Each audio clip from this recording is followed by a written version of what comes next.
Amis du jour, chalutations. Pour les petits nouveaux, moi c'est Sekhmet, et je vous souhaite la bienvenue dans mon podcast littéraire. Dans mon émission, je vais tenter 3 fois par semaine de vous donner envie de découvrir des livres de tout poil, récents et moins récents. Alors, si ça vous tente, c'est par ici la suite. Aujourd'hui, je vais vous présenter Le Berceau de la Lune, premier tome de la duologie de la dernière vue de Erin McName, publié en auto-édition.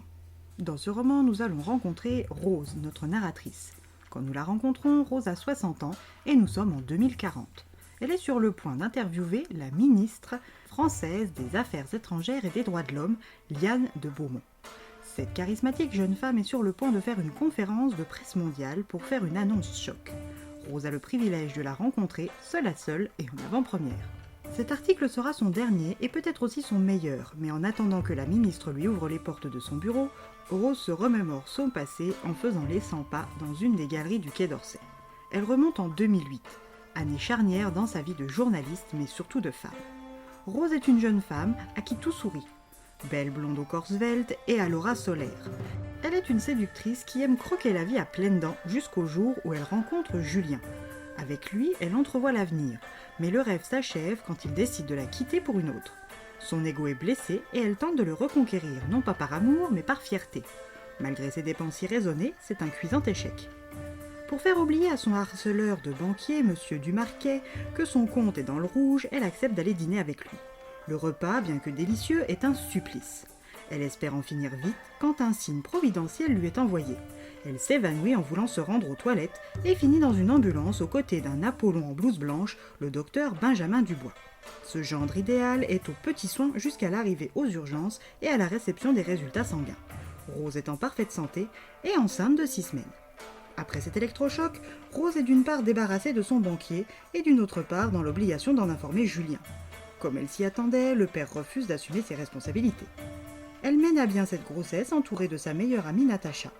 Natacha est elle aussi maman solo d'une petite fille et est la présence parfaite pour Rose. Naturelle, sensible, simple et optimiste, en résumé, tout son contraire.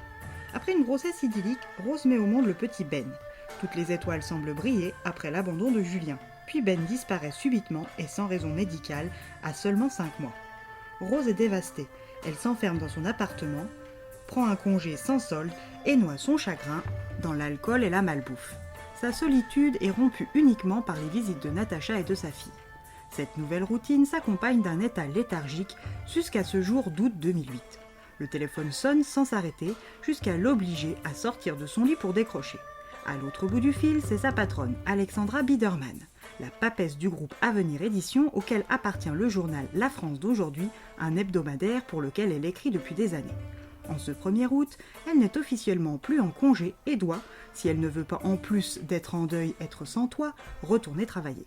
Sa patronne l'envoie sans négociation possible couvrir les JO de Pékin, car l'annonce du possible boycott par le président français en fait un sujet brûlant immanquable. Elle a 5 petites heures pour être à Orly et prendre son avion en compagnie de son collègue Chang Chao. En tant qu'envoyée spéciale, Rose a toujours un sac été et un sac hiver de prêt. Elle prend une douche et file d'Arras en direction d'Orly. Une fois dans l'avion, elle a la désagréable surprise d'être assise à côté de Chang. Ce belâtre macho est son pire cauchemar, dragueur invétéré à la langue acide. Et pour être honnête, elle ne sait pas si son mental y résistera.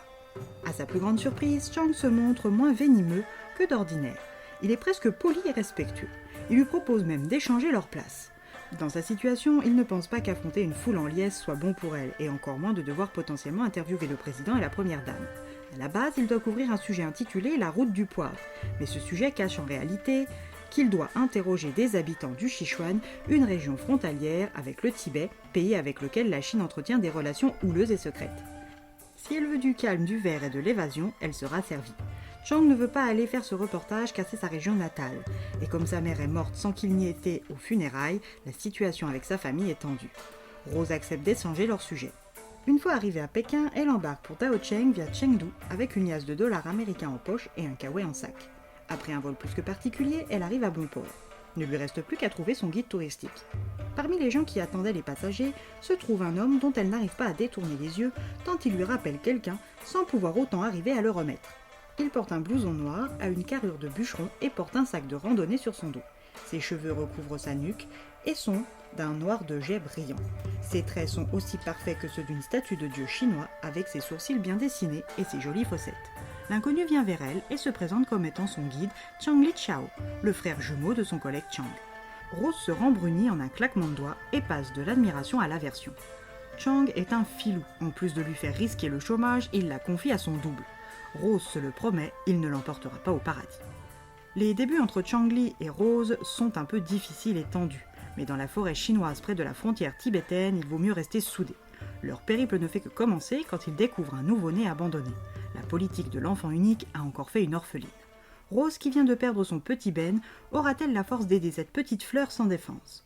Changli a-t-il enfin trouvé la femme au bout de son fil rouge en la personne de Rose ? Qui est cette petite fleur en vrai ? À vous de découvrir son histoire par votre lecture.